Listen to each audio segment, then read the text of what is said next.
Good morning. Morning. Good morning. Oh, and in case I don't see you, good afternoon, good evening, and good night. Yeah.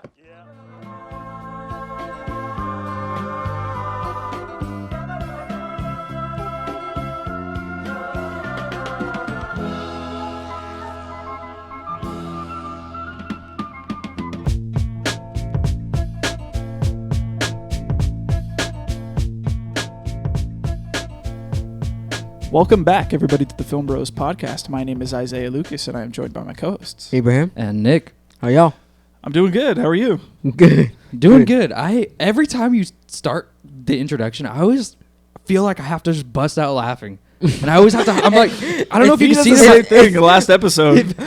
Okay, If you can see it in my face, I'm like I have to hold it in so hard. But also, we just messed around before we start recording, so it's just that's true. why. That is true. I just felt my mic and it's all wet from doing that. Yeah, I'm doing good though. I'm feeling good. Watched a good movie and I'm ready to talk. Yeah. Good. I feel like I'm gonna have an existential crisis after watching this. A little bit, huh? I don't know what's real and what's fake. Yeah. No, I'm just Well, kidding. you're being recorded right now, just so you know. Did you know? No, I do not suffer from derealization. I think your mic is a camera too, though. And my ring is too. Yeah. Dude, imagine that. And so is that picture of Adam Sandler. His eyes are just going. But yeah, we're talking about Nick's pick that he revealed at the last episode, which was The Truman Show. yes. So I was going to ask you guys, what is your history with this movie? It was my first time watching it. First time. Wow. So I believe I talked about it a little bit last episode, but my dad was like in love with Jim Carrey when I was growing up, so I had a lot of his movies on tape, and this was one of them, along with like Dumb and Dumber and Liar Liar. Mm-hmm. And I remember watching this movie and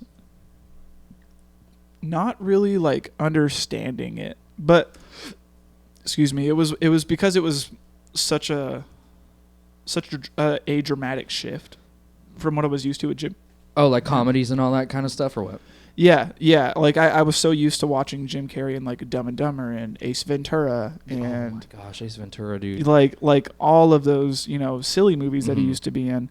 And then I remember watching this movie and thinking it was supposed to be funny Oh when yeah. that was not the case. No way. And I remember very specifically, like from my childhood, I don't know why it was ingrained in my memory for some reason, but the nuclear scene, whenever they're like driving and all those guys are in The those metallic. like, yeah, they're like in those suits. Mm-hmm. I remember that scene for some reason just being etched into my mind whenever they're chasing him down That's- and he's like swatting them all away. I remember that so vividly for some reason. I have no idea why. So but you didn't watch this one in school, or did you?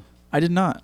Okay. See, this is where I watched it. I got probably about a little bit over halfway, and I remember, I don't know, it's something about these movies. Teachers are just like, oh yeah, we're gonna put this on, and they're gonna love it. I went to the same school as you. I mean, we all went to the same school, and I didn't watch in school. That's crazy, dude. Yeah, so whenever you said that and then like when you said you watched Gattaca at school, I was Yeah, like, I never watched I never Gattaca at watched school. both of those. Man, I had some good teachers then. Yeah. Teachers who cared about cinema. Well, in English I watched the 90s Romeo and Juliet. Oh, The one with Leonardo DiCaprio? Oh, yeah. I thought you were I gonna- watched that one. for some reason we watched 10 Things I Hate About You. I watched 1984. Oh as yeah, well. yeah. Okay. I'm trying Yeah. to think of what movies. I didn't have any fun teachers. No, but The Truman Show, I got about halfway through. I guess that's how much we watched in school, and I never returned to it until now. And Okay. I'm really excited I did. I thought it was a perfect ending to Yes. to this book I had open forever. Yeah, I really enjoy this movie for all of the questions that it brings to the table, and it's also really interesting knowing that this was written by the same guy that did Gattaca. Exactly, and I was gonna bring that up because it feels so much like Gattaca in the Yes. sense that it feels timeless and it feels like infinitely rewatchable. Yeah, and there's like an entire world It is like that gets built Mhm. in the span of an hour 45, which I think he does the same thing with Gattaca so well. Yeah, he brings up these weird, interesting ideas, and then he's able to just work with them so like realistically and help us to understand it. Yeah, I love it. I really enjoy Andrew Niccol's writing, Mhm. and he has this way of world building that is like so unique to him and so like unmatched. Mm-hmm. I think he really has a gift for that. But yeah, this movie. When did it come out? It was out in 1998, my birth year. Okay. And it's directed by Peter Weir and written by Andrew Niccol, Okay. which we talked about. Peter Weir also did Dead Poet Society. He did, yeah. So we're going through it. We're going through a lot of his things. Yeah. Yeah. And so far, they've all been great. Yeah. Yeah. So we're in good hands. 2 out of 3. 2 out of 3. What's Gattaca was not good.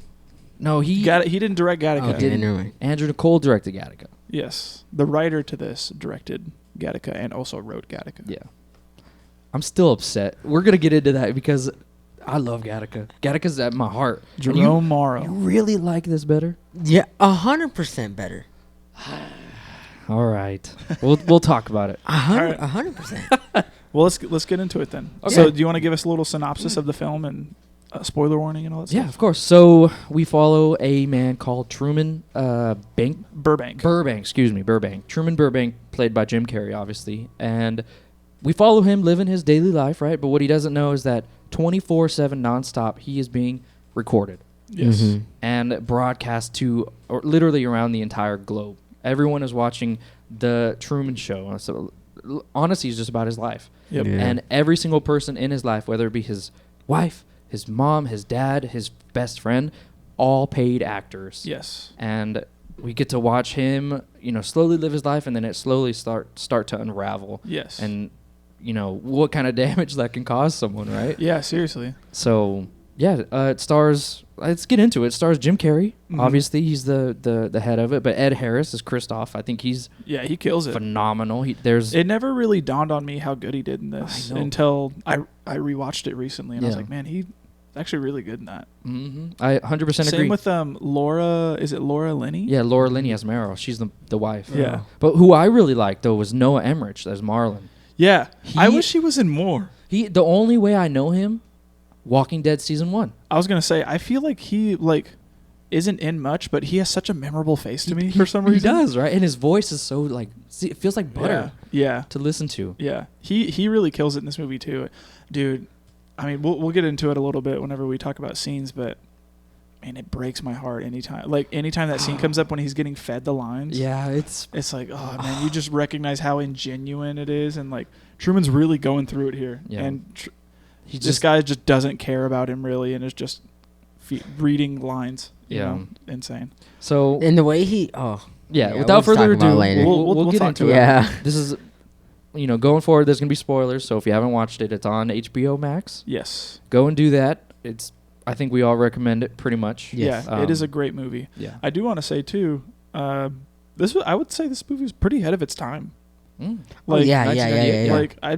Like for for its concept and the questions that it asks and stuff like that, I would say it's pretty forward thinking. Yeah. And I also want to preface this by saying that I personally think that this movie is a little bit underrated.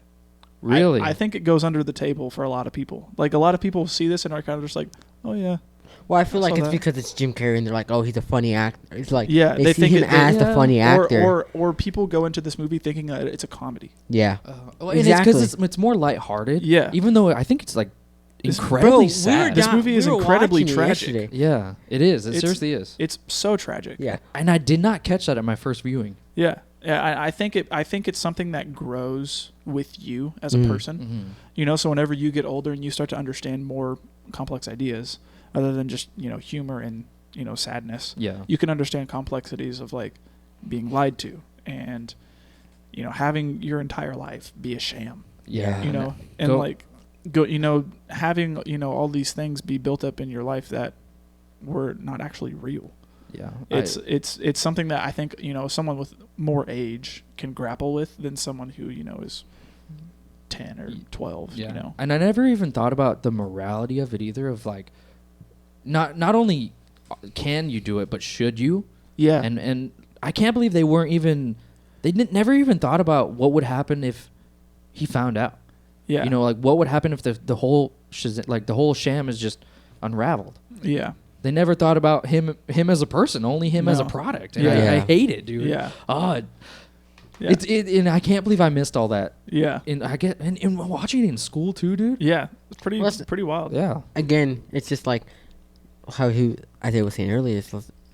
It's past because people just bypass thinking it's comedy, Yeah. and we don't know a lot of it. So Yeah. like, in high school you haven't gone through so much. Yeah. And now that you've gone through things, you know what things to look for. Well, I think another thing too, like for me, I didn't think about things like too deeply whenever Yeah, I that's was what I'm saying. whenever I was in high school. Like I was very surface level, Yeah. and it didn't take I didn't understand a lot of complex issues or deep philosophical things until I started to get into college and started doing things for myself. Yeah. And wanting to learn things because I wanted to learn them, not because I was being forced to through high school. Yeah. Yeah, for So- sure. Makes sense. I don't know. I if you haven't rewatched this, I would definitely say go rewatch it. Yeah. If it's been a while for you, rewatch it because I do think it is a little bit slept on. And I don't know. I feel like I don't hear enough people talk about it. Yeah, and I you know what, I kind of feel a little convicted by that because the first time someone says like, "Hey, give me a serious Jim Carrey movie," I think of Eternal Sunshine. Yeah. This one completely flies over my head. Yeah. But- And it's great. It is. It was honestly fantastic. Yeah. So I'm excited to talk about it. Okay. I think I like this one more than Eternal Sunshine. No, I prefer Eternal Sunshine. I love this movie, but Eternal Sunshine has a place in my heart. I was about to say, I think it has a place in your heart because of events and stuff. Yeah, I mean, I played the theme at That's my what I'm saying. wedding. That's what I'm saying. You know, my wife walked down the aisle to Exactly. the Eternal Sunshine theme, and now anytime I hear it, I cry because I think of that. So. Yeah. Well, But yeah, yeah. we digress. Yeah. Let's get into this. I guess the best place to start would be the intro. Was one of my favorites. Yes, It kind of- I love the whole like meta, Yeah. like It's- opening credits. I love it. I like it, but I wrote it down. It reminds me of a documentary. Like something happened to them. You get what I'm saying? Yeah. Yeah, it's like a behind the scenes type thing. Yeah. Like it's like, oh, you went through this situation. Tell me how you felt. And then I was not expecting something like that. I was like, I kind of like this. It's new. It's different. Yeah. And again, it's just like a documentary. It opened like that, and I was like, oh, I like this already. Yeah, it almost got me to feel like it was an advertisement to watch the show. You know what Yeah. I mean? And it Almost like Tropic Thunder. yeah, You remember that? Like the ads before the actual movie. And it did Tropic feel Thunder. meta, honestly, Yeah. and it felt like it was addressing us, the viewers. Like we were in that universe watching Truman. Yeah. And it kind of made me feel like I was like, I'm kind of condoning it. You know Yeah. what I mean? it even does the same thing in the end, It does. which I really, really like. Yeah. But I love the whole meta introduction of like us like feeling like, we're watching the intro to the Truman Show. Yeah. And we're about to watch it all go down, alongside everybody else. Yeah.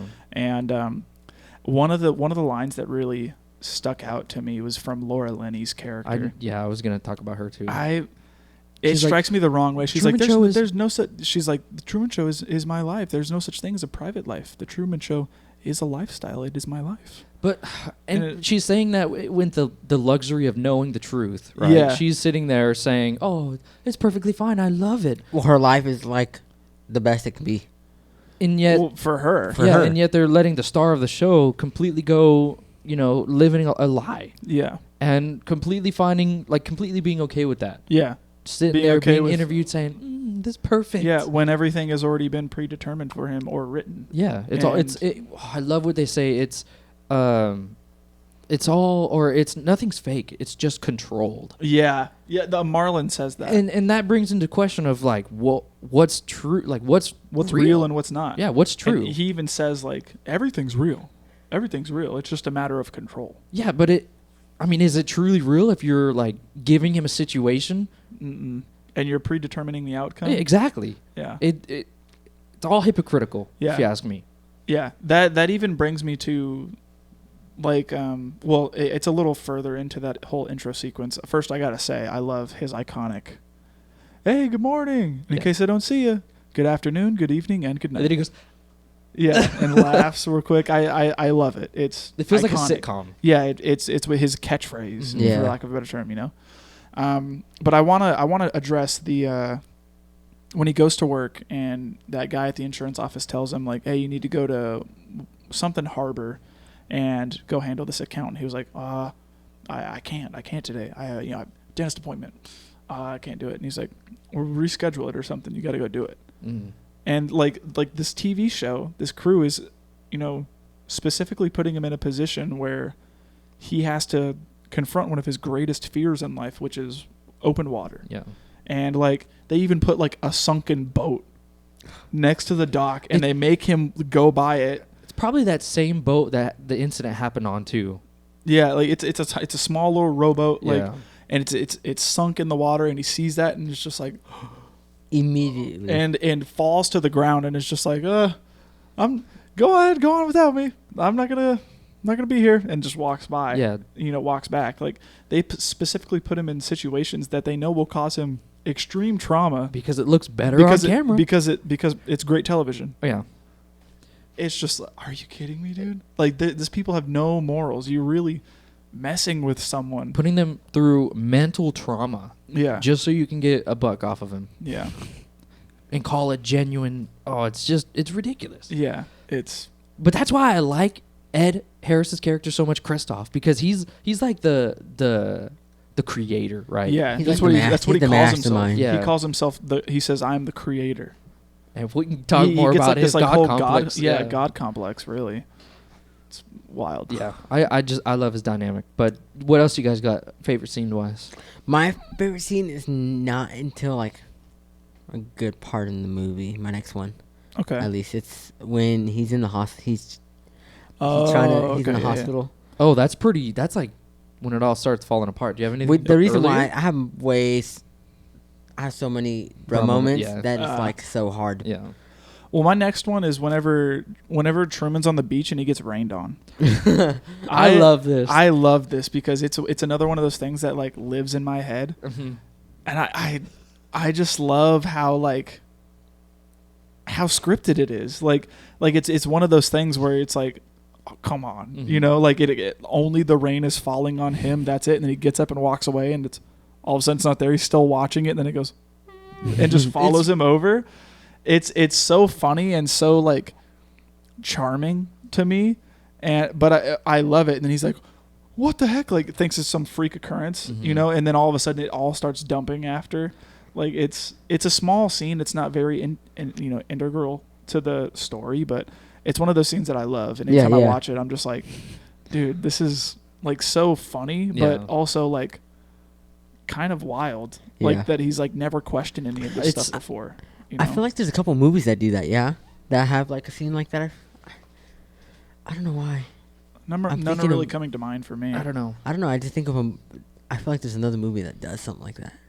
I think of them doing this for a little over, if that, 30 years, right? And just how incredibly sloppy they are. Yeah, Like, we like know we it get, wouldn't be like a fine-tuned production. yeah, or they wouldn't have some variability, some randomness so he can't catch on literally like that. yeah, yeah. Blows my mind. But I do like that. They give us little scenes of like, something's not right. Like when he walks out at the very beginning and he sees Yeah, the light falls. light falls, and of course they incorporate that into the radio saying, Yeah, like watch plane." out, a plane was leaking parts. Yeah. like it was shedding parts or something like that. So we get to see And yeah, these things that are not right. Something is not right about Yeah. this town that we're in, right? Mhm. But one of my favorite scenes that I love so much is when, it's like he's doing a flashback and he's thinking about his life, and he's, in the band with his best friend, and you obviously can tell that they're trying to script.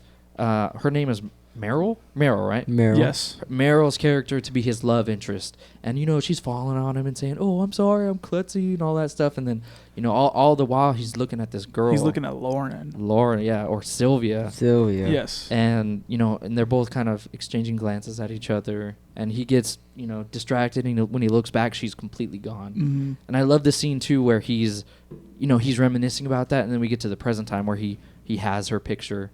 And he's And like he's trying to making it. he's trying to recreate what she looks like. Yes, And it just seems so it's genuine and beautiful. it's really wholesome, and then it kind of terrifies me just because it's something that's so personal Mhm. being filmed for everyone to see. Just Yeah, and also too, like it's kind of a bruh moment. It's on the back of his wife's picture, isn't it?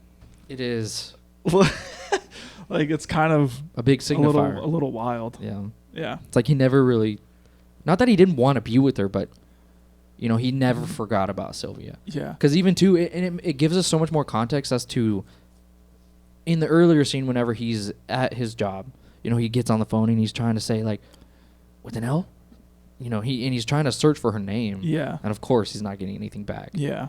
So it's connecting who this is to him. It's just so sad too that like everything that he's trying to do to find this woman is a pipe dream. Yeah. Like it's he's no never it's gonna reach not it. based in reality. There's, you know, the person that he truly wants to be with.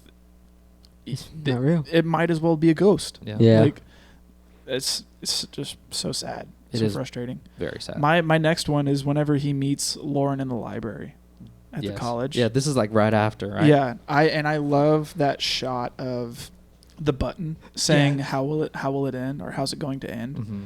And you know, if you've watched it for the first time, you don't really understand like why is that there. But when you rewatch it, you understand like, oh, okay, like she's wanting this show to end. She sees the moral the moral opposition to the show. And I really love how she's just so hesitant to talk to him at first, and she's like, I'm not supposed to be talking to you. They told me not to talk to you. And he's all, what? Who told you not to talk to you? Was it her? We're not really a thing, you know. We like, you know, we're just friends. I was at that dance with her, and she's like, no, like we don't need to. Why am I supposed to talk to you? And then he's like, well, you know, what are you doing later? Like, can we go out? I want to go take you out to dinner or something. And she's like, oh, maybe I could do it next week. And then she writes, now. Mm-hmm. Let's do it now. And he's like, what? Oh, it's finals week. Yeah. She's like, if we don't do it now, it will never happen. And he's just like, okay. So they just take off running. Man, and I love that. how like they have this just instant connection, right? Like it's that love at first sight, right? Yeah. And I love them running off, and I specifically love when they fake out that camera in the library. Like they start to go with the flow of traffic, and then the camera like stays there and we don't see them, but then it pans back real quick and we see them running out the other exit, and they run down to the beach, and they're having this great time. And that's when Lauren, you know, starts to break the news to him and starts to say like, listen, we don't have much time, but you know, everything here it's fake. It's all for you. And then she like grabs the sand real quick and she's like, all this is for you. It's all fake. And she's like, my name is not even Lauren. My real name is Sylvia. Yeah. And that guy just comes plowing in and out of nowhere, and he's like, honey, come on, you can't be doing this. You can't be doing this. And she's like, I've never seen this man before. And she's like, I'm her father, blah, blah, blah. She has amnesia. Schizophrenia. Yeah, and she's, you know. She does this to all her boyfriends. She doesn't do a good job at selling her ideas to him. You know what I mean? I know that she doesn't have very much time, but she could have been like, she could have explained it so much better, right? Yeah. Other than be like, because she really did sound, if you're in his position, you'd be like, bro, you'd you're be going like, crazy. What are you saying? yeah, what what are are you you talking about? Yeah. So- And yeah. I was laughing. Yeah, but I just love this whole scene because the entire time I'm just like, oh, dude, like, you know, as an audience member, you're screaming. You're like, dude, just listen to her. I know it sounds crazy, but listen to her. But, you know, if you're in Truman's shoes and you have some woman you barely know take you on a beach and this is like everything that you know is fake, you're on a TV show. Yeah. And, you know, like, you're going to be like, what the heck? How are you supposed to believe that? you Yeah. know? So I understand his thought process right there. Yeah. I really love her too, because this is like the first instance where his life isn't scripted. You know what I mean? Mhm. Everything is so, we get to see those ads intercut with his life, and it's like they're Yes. talking to nobody, but it's so familiar to him, right? Yeah. Which I have to say, I love it that too. they do it. Yeah, I do. It's something that really works for me. Yeah. Like whenever there's that shot of him, like, and he's got cake. Whenever he's bent Dude, over, oh my like God. gardening. Oh yeah. Dude, I straight up said, dang, that man's thick. Oh, Yeah. when they're talking about the lawnmower. Yeah. Yeah. Yeah. Or no, she brings up that like peeler thing. Yeah. It's And like she's the like, 3-in-1. Yeah, and she's all. I just got this 3-in-1 peeler slicer dicer thing, and she's all made only available. Blah blah blah blah. Mm-hmm. And he's all, huh. That's pretty cool. Like, He's like, like, all right, cool. Don't care. Yeah. It's it's just, it's one of those things that also like gives so much charisma Mm-hmm. to the TV show as well as the movie, Yeah. because it makes you feel like you're watching it. Mhm. Like you're like Like oh, you're in man. the universe. Yeah, like oh, there's an ad. You know, they have to do product placement. Yeah. Like I think another one that like I really caught on was whenever those two twins push him against the billboard for Kaiser Chicken. And it's like, oh yeah, make sure you get the shot with him and Kaiser Chicken. Like we want to be able to sell more of that They stuff. straight up push him, man. Yeah. Yeah, and I thought it was weird because I first obviously I have no knowledge of this movie or what it is, and Isaiah was like, "Did you get that?" And I was like, "What do you mean?" He goes, "Product placement," and I was like, "What do you mean?" And then he explained it, and I was like, "Oh, okay." And then every time they showed product placement, I was like, "Dude, like what the heck?" Like I now noticed it in an instant. I was like, "All right, here's an ad." It gets Here's more an and ad. more ridiculous Yeah. as they Yeah. go on, and completely out of place in regards to the like his whole the emotions going on. man. That's a great beer. Yeah, Like, dude, it's just And like, it's- are you kidding me, man? Come on. it's ridiculous. And always label side out. Yeah. And they go on to say that every single thing in the Truman Show is for purchase, for sale. is for sale, Even whether it the be the houses. clothing, the houses, everything. Yeah. It's It blows my mind. Yeah. And I love this scene too because it recontextualizes his want to not only travel but travel to Fiji. yeah. You know, that's where, he says like, "Oh, well, where are you taking her?" And the dad goes, "Oh, we're moving to Fiji." Yeah. And of course, that's why he wants to travel and he wants to go to Fiji because he truly believes that that's where she's at. Yeah. And again, it's wholesome. Yes. It's cute. It's cute because we know that she's just like going to be fired Yeah. from her job, right? But yeah. he truly But to him, believes. he believes she's really going there. Yeah. Fiji. And he's obsessed with the idea. Like, whenever he's talking to Marlon, he's like, dude, I want to go to Fiji. You know, there are some islands that, like, no human has even set foot on yet. Yeah.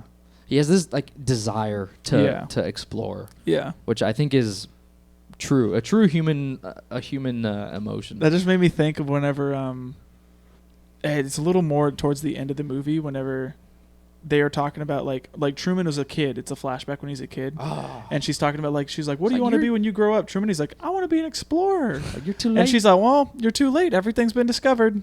It's like, man, way to shatter a kid's dreams to keep him there. Yeah. You know? Yeah. Wild. But, Abe, what's your favorite scene? Mine's still the wheelchair or the hospital scene. Oh, okay. So you still got a little more.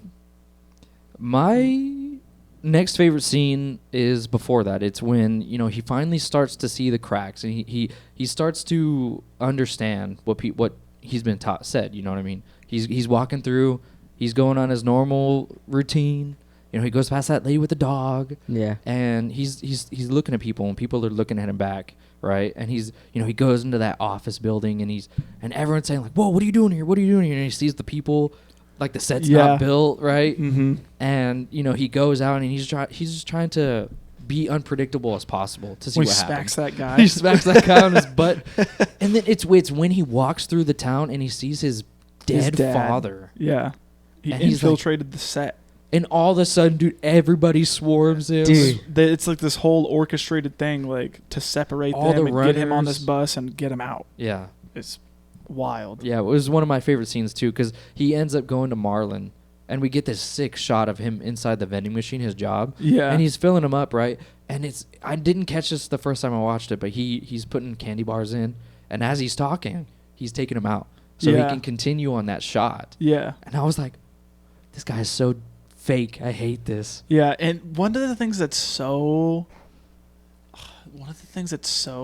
frustrating to me in that scene is, like, Truman truly believes that this guy's his best friend. Yeah. Like, he is coming to him in confidence and is like, dude, there have been some strange things that have been happening, man. Like I'm talking, like, the radio Mhm. was naming my every move. Yes. Like, I was driving down Lancaster Drive and it said, he's turning left on Lancaster Drive, like, naming every move. So sloppy. And like doing all of this stuff, and he's like, really? You sure? And he's all, yeah. Like, I'm being serious. And like the whole time, Marlon's got this like smirk on his face, like, oh man, that's crazy, Mhm. knowing what's going on. Being a part of the joke. But Truman truly does think like, hey, this guy's my best friend. I can tell him anything. Yeah. I trust him. And meanwhile, he's just lying to his face. Yeah, and Marlon even says, oh, you're going to get us both fired. But, we think that he's talking about him being that vending machine dude, but it's really him going off script. Yeah. And, like, realizing that if stuff doesn't go wrong, then he's going to be kicked out, Exactly. which is crazy to realize on second viewing, man. Yeah. Yeah. My No, I think yours is next It because leads mine is whenever Truman and Meryl are in the car. Yeah. Oh, it's so sick. I love that. Well, so my next one is he wakes up the next morning and at this point it's all like going crazy. He's finally coming to his senses, I would say, putting two and two together, like things are not real. And Meryl is about to leave to her job, which is she's a nurse or something. Yeah, she's a nurse. A nurse hospital. at a hospital. And he's like, "Oh, let's do this. And she goes, "Oh, I have surgery, this and this and that." And so he like waits for her to leave and then gets on his bike. Also, that bike is super cool. I want one of those. Yeah, it kind of reminds me of Pee-wee's Big Adventure. Dude, yes. Yeah. And so he gets there, and another nurse comes in. She's like, "Oh, can I help you? Do you need any help?" Again, trying to distract him from everything so they can put everything in place. And he goes, "Oh, I'm just here to talk to my wife. Oh, she's apparently pre-op." And then he goes and tells the nurse, "Well, just tell her that I'm on my way to Fiji." And I was like, again, first time seeing this, I'm like, bro, is he about to try to go to Fiji? And then you see him just run past, and this is where I start laughing because he's trying to go to his wife, and everybody is trying to like. He wants block to see him. her. He wants to see her in action. Yeah. Is what it is. And everybody's blocking him. And my favorite is seeing the wheelchair guy just scooting towards Goes him, hecka fast. and he like outruns him, and you can tell like that actor was like, "Oh shoot, I messed up. Trying to stop And it. then you Yeah. see the other nurse with the With the block. rack, the rolling rack. Oh Oh man. my gosh. He goes, "Let me help you with this," and then turns Couldn't it. be more obvious. Yeah. I don't know. I just love it because it's funny. In the heat of the chaos, it's something funny that's happening to him. I think that I like a lot of scenes like that. And we get to the scene where they are about to chop off this guy's leg. It's the amputation. Yeah. And The guy's all. Yeah. I'll make a slight incision here with the scalpel. and then a noise pops up, and you see the guy who's supposed to be knocked out just wake up. Wake up. They're all, oh yes, great incision, doctor. That was And beautiful. they're pulling his beautiful." leg off like Yeah, like in 5 seconds. Yeah. I don't know. I just loved There's it. no blood anywhere either. It's Nothing. ridiculous. And they're all just so monotone. They're like, it's just They're all, yes. good work, doctor. Good work. It's all fake, man. But literally, I'm going to straight up go to my next favorite scene because it's literally like 5 seconds after. He goes to this airline place trying to get... I the love travel agency. Yeah. I love it too. trying to get a all ticket. the subtle like Dude, posters. Yeah. This could The be freaking- you. yeah, the That's my freaking- favorite The one. lightning, when it's the lightning bolt. going through the plane. They're trying to instill in him traveling is bad. You could die. You are gonna die if you travel. There's like another one that says like if you travel to a foreign place, you could encounter terrorism, street gangs, Dude, like all street the like all this stuff, and it's like, oh, you don't want to do it. It could be scary. Yeah, they're emphasizing all the worst parts of traveling. Yeah. I don't know. The ads, seeing the ads and seeing the lady goes, "Oh, it looks like we don't have anything for the next month." He goes, a month. And then Yeah. And that's when he goes to the bus. that's when he goes to the bus. That's another freaking. That's a bro moment. The guy like purposely grinds the gears, Yeah. and he's all, oh, okay, everybody's got to get off, and Sorry, son. everyone gets off but him, and he's just kind of like sitting there like in disbelief. And they get up. The way they get up, they literally get up in unison. Yeah, well, Yeah. everyone's staring like, Yeah, and as soon as they do, they all get up in unison. They leave, and he's just kind of like sitting there. It's kind of sad, honestly. It Like- is. Like he's just kind of like, man, I can't leave. Like I can't leave. Nothing is going right. And that guy breaks character a little bit and He says, does, yeah. I'm sorry, son. And just, that's what I was gonna walks say. off. It makes it kind of sad because Yeah. I feel like he cares about him. He's like, yeah. like I know you're trying hard, but there's There's nothing I can nothing I do. can do. Yeah. Like this is He's how the it has to he's be. the goat too at the end. With the With the boat and he starts doing the same thing, grinding the gears. He's like, I'm usually the bus driver. Yeah, Let me drive the boat. Let me drive the boat. yeah. I really enjoyed that guy's All character. right, yeah. But I believe that goes into my next favorite scene, which is when Truman and Meryl get in the car. Mhm. Oh So gosh. Meryl gets off her shift, right, and Truman is sitting in the car like a madman, and he's just like, "Come here, come here." Hop so in. they hop in the car, and so she hops in. She's like, "What are we doing here?" And she's like, "I am going to predict the future for you. Okay, in a few moments, there's going to be a guy with the basket of flowers who walks by, a girl on a red bike, and a yellow Beetle, Volkswagen Beetle with the front dented fender or something like that. Yeah. And she's like sitting there, and she's like, "Come on, Truman, this is crazy. Like, let's just go inside and relax." And he's like, "Wait." And you see the guy with ice. He's a guy with the flowers, lady with the red bike, and then, pause for a while, and she's like, "Okay, honey, I think you made your point. It's not happening." He's all, and then as soon as she starts to doubt it, the Beetle drives by, and he's all, "There's the Beetle! There it is!" Yeah. And he's all, "I'm catching on to you. I'm catching on to something here." Mm-hmm. They're all on a loop. They walk around the block. They do it again. They do it all day. They just sit there and go around the block over and over and over and over again. And she's like, "I think you need some help." Mm-hmm. And he's all, "No, I don't think I do. I think I want to go somewhere." He turns the car on and he locks it, and they start driving. Mm-hmm. And at this point, it's like Truman is unhinged. And I love it because this is like where, I don't know, for me, this is like what I'm used to Jim Carrey when he's just acting like a fool, And I love when they get to that roundabout, and he's just going like around and around in circles, and he's like, "Oh man, forgive me, man. I just feel like I'm being spontaneous today. Where do we want to go? Let's go to Chicago. Let's drive there. Let's do this." And, they're driving around. And one of my favorite parts is whenever she's like, "Truman, you're scaring me." He's all, "Am I?" And starts going, starts like laughing super crazy and like moving his head around and being Jim Carrey. Yeah. And, he's like, "Okay, I think I want to take this exit." And he starts to go down, and all of a sudden, there's traffic. There's like loads of traffic just comes out of nowhere. Like, doesn't he sound like, interesting that it was all in unison? Yeah. All synchronized. Yeah, and he's all, "Okay, fine. We'll go to New Orleans." He's like, "Fine, we'll go to New Orleans then. How's that?" And she's like, "Okay, fine. Let's just go back home for now." He's like, "Okay, I think you're right." And so they start backing up, and he's doing it pedal to the floor. Yeah. It's just all, and she's all, Truman, stop. You're scaring me." She's genuinely scared, though. Oh, yeah. Yeah, and then, he does the circles again, and he's like, "Oh, you know what? I changed my mind, actually. I think I want to go back, blah, blah, blah." And then goes back to the same street. And they're all and gone. He's all, "Well, would you look at that? No, same street, no cars. Isn't that weird?" Yeah. Like, the whole facade's breaking down. yeah, and it's one of those moments where I'm like, he's really catching on, and he's poking at it, and it's just like I understand exactly what's going on here. I also want to say too, I love, there's like a scene whenever they're going around and around in that roundabout, the wife breaks the fourth wall, dude, and stares right at the camera, and it's just like, really? like no, freaked. I have it down as a bro moment, because you're literally going in circles. And at one moment, she looks back and looks at the camera, and is just like, "What do I do?" Like, yeah, like, "What do I do?" Concerned. She's kind of like, "Help," like looks right at the camera. Like, it to me, it's like we've never got, like, we didn't discuss if this were to happen. Yeah. What's the move? Yeah.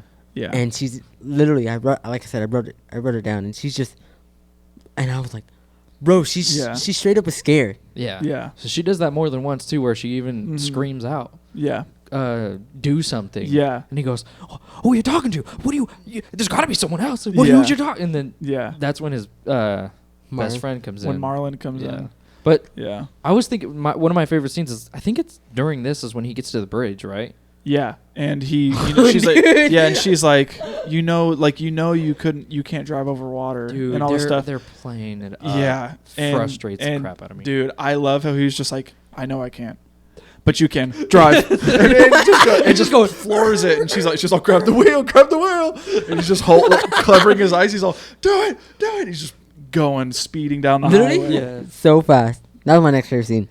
Yeah, and then it gets to that point whenever, she's like, "Oh man, forest fire is happening." Bro. And she's all, "Oh, it's probably like really far away, right?" And then all of a sudden the road just lights on fire, and he's like, "Okay, hold on, here we go. It's gonna be hot." And they drive through it real fast. And it's all smoking. I can't see. And she's like, "I can't see. It's just smoke. It's okay." She's all, "Just smoke." And she's all, "I can't see it." He's all, "You want to do it again?"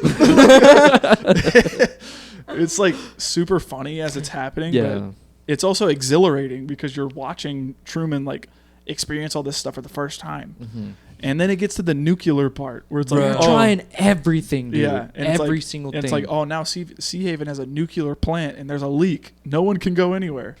And like it's like, oh, they fully stopped him. Yeah. And then that security guard stops him and is like, hey, you can't go past or Sorry, anything like that. Truman. And he's all okay, oh, I'm sorry. Okay, we'll turn around. He's like, no problem, Truman. And he goes, Truman. Like he knew him. Like how did this guy know him? How does he know my some name? random Yeah. person. Yeah, and just gets out and starts running. And that's Yeah. when that's where that scene lives in my head, where those guys are chasing him with the, radiation detectors, and he's swatting them away with a stick. Mm-hmm. It blew my mind that one of those, I think it was like, I think it's a weapon that, I don't even know what it was. But one of those people from the nuclear thing, it's a camera. Yeah, you get to see like in the Dude, barrel. Yeah. And I'm like, bro, what the heck? Like, Yeah. They thought of everything. Yeah. They remind me of the cleanup crew on Monsters Inc. They do. Dude, They I do, love- like the futuristic. Yeah. Yeah. Yeah. But and then it's after that they go home and Meryl is talking to Truman and is like, That's when Truman, it happens. you need help. Like we Yes. need to get you some help or something like that. And he's like, I don't know what's going on. Like I'm so confused. Yeah. And like is trying to have a really heart to heart. and that's when she brings And then the she ad. she does the product placement. She's like, how about I fix you up a new cup of this Mocha cocoa drink? all the way from Mount Yeah, Nicaragua. he's like, made from the best cocoa beans from Mount Nicaragua. And he's all, what are like, you even talking about? who are you talking to? It's like, dude, it's so funny, but it's kind of like, did you really just do that? Yeah. Like how can you? how, Like you if said, you're they're an trying to actor, have- if you're an actor, It's- usually you would try to play off the situation or room. something, like read the room. And she's just like, how about this ad? Like, it's just like, are you kidding me? Yeah. I mean, It's- maybe, that, like, maybe it has those the are same- some of the best cocoa beans, though. It has the same energy as like watching a sad YouTube video and being like really in your feels, like maybe on the brink of crying, right? And then 15-second ad, like, and it's kind of like It's a Toyota ad. yeah, and it's like, and it's it's unskippable. Yeah, like it- it's one of those things where you're just kind of like, okay, I was really feeling something right there, and now I'm kind of like watching a McDonald's ad. Yeah. Like it is one of those things where you're just kind of like blown away. Yeah, and it just goes to show how much, like, in a situation like that, when you don't truly know what's going on, you're almost feeling like you're going crazy, right? And every single person in your life is telling you are crazy. Yeah. Like, what are you talking about? You're crazy, but you know deep down inside that something is wrong. Dude, that just reminded me, I got so irritated with his mom when she was like, I see his face every day. I see your dad too as well. You're just hallucinating. Yeah. And Dude, he's she like, should've no, goes- I swear it was him. Yeah. And she's like, I see him too. They're just saying that he's crazy. Yeah. And she straight up goes, I almost walked up to a stranger. Freaking manipulative liars. It's crazy It's how frustrating. It's crazy. No, it's just a bro moment. We're not gonna talk about a bro moment right now. Okay. Well, I only have one more favorite scene, and the rest of mine are all bro moments. Yeah, I have one more favorite scene. So I don't know if you guys want to pick up after. my favorite is the ending. Yeah, the ending is that's, my favorite. That's my last one as well. This so It's It's very moving. worth it. It's moving and satisfying. it is Yes. very satisfying. Truman conquering his fear of the ocean and recognizing that this was like where his quote unquote dad died. Mm-hmm. And also that's so insane to me to put a child through that, to put a child Yeah. through a situation where he watches his dad die. Yeah. And Just so then, they and then can being like, instill- and then being like, oh man, I wonder what's gonna happen next. Like that's so crazy. Well, they did that to just me. so they can instill that fear, so they can So control that way him they even can- more. Yeah, exactly. And it's so wild to me that like someone actually thought that. Yeah. But I And love feels good about themselves. Yeah, and they're like, yeah, we got one of the highest rated television shows ever. It's Dude, like, are you kidding me? Before we talk about the ending, I want to talk about when they bring his father back. Yeah, no, that was a bro moment. That's what I was gonna bring dude. up because It It bro was moment. so frustrating to me. I And love this scene though. I love it because I feel like Truman is not crying because he's reunited with his father. I had read a comment that says something similar to this. I felt like he was crying because he had recognized at that point that Marlon was lying to him. That everyone he cared about. his whole life was a sham. Yep. And I didn't think about it like that. like, I mean, you can tell like on the subtle acting from Jim Carrey because there's a point where like that's where we recognize that Marlon is getting fed lines Yes, by yes. Christoph. And there are certain Bro. things where he's like I would never lie to you. I would never lie to you. And you He see goes, Jim Carrey just kind of being like, huh, like Well, thinking. because Yeah. yeah, because that's right when he goes, Because if I were lying to you, or if everybody's in on it, that means I'm in on it, and Yeah. there's no it. Yeah. And he's just trying to deny it. And Jim Carrey's character picks up on that. And you can tell, like, in his face that he is picking up on that. Yeah. And then he's like, and that's why I brought this guy. I found him, Truman. I found your dad. And it's like, They're oh, trying Yeah, everything. Easy on like- the fog. yeah. And he's all easy on the I fog. love that Make too. the music swell. Like, it's like trying to make this beautiful moment. He's all, Should I he's zoom all, in? He's all crane cam 4. He's like, Don't zoom in yet. Don't do it yet. Don't do it yet. That's Yeah. our money shot. Yeah, and they start zooming in. They zoom in on him crying, and yeah, I think the same thing. I think that Truman is really breaking down there because he's recognizing that Everybody's his whole lying life to is a him. lie. Yeah. It's not that his father is It's back. not his that- father is back. It's that I have been lied to my entire life, Yeah. and I'm realizing that now. Yeah. That. It just leads to the end, honestly, if you want Yeah. to talk about that. It's absolutely, crazy breakneck ending of where, he finagles his way to get out. Yeah, Right. And He conquers his fear of the ocean. well, I'm even talking about whenever he escapes and the whole yeah. And he everyone sneaks starts out? searching for him, and then they get so desperate that they're like, "All right, daytime." Yeah, they just automatically make it the sun come out. Yeah, dude. I'm like, and everyone's like, What time is It's it? too early for that. Yeah. Absolutely ridiculous, and it just shows that the Also- desperateness that they're going through. I want to know, say that whole search party found Truman. How would they have explained that to him without it being sus? That's the thought process I had. Is like, even if they got him back, even if they found him, And they had the entire town searching for him. How are they going to be like, oh man, yeah, we were just worried about you? What? Yeah, right. even dude. if You don't even know me. Why are There- you worried about me? there's no way to Exactly. salvage it, so I don't know why Exactly. they're trying so hard. Right? Exactly. And I hate it too because, we've seen time and time again them like thwart his process to get out, right? Mhm. But then he goes on the interview and he's like, if he truly wanted If to he leave, truly of wa- course he can he leave. could. This is he prefers his cage. He prefers his prison. Yeah. I'm like, No. You don't even know. You're lying. Yeah, you're lying because you have a creation that you want to keep. Yep. And you're not allowing your creation to flourish. Hmm. Yep. I don't even think it's about the money. It might be subconsciously, but it's like It's a power thing. it's a power thing. It has to be, right? It has to be. Because it's almost like that fatherly Mhm. figureness that he has. Because Yeah. when that music is playing when he's going to bed, he goes up and like caresses the screen. Yeah. It gives me creeps, but it also is like, that's. He was like, I was watching you ever since you were born. Yeah. Like I've been here He the whole puts on time. this. He puts on this like fake side of like, I'm doing this because I care about you. Yeah. And it's like, no, you don't. If you really cared about me, you would want to see me, succeed. Yep. And leave the bird's nest, Yeah. for lack of a better term. But yeah, I love the entire ending sequence of him, conquering his fear, going out on the ocean, and then the creator, Ed Harris's character, Christoph, being like, okay, we're gonna make him turn back. And he's like, and you see Paul Giamatti's character get like kind of like shocked by that, and he's like, okay, He pulls out the we're weather going to be controls, dude. accessing the weather program. We're going to start it at mild. Yeah. And then he's like, hit him again, harder, turn the winds up. Capsize that Yeah, thing. like I capsize him.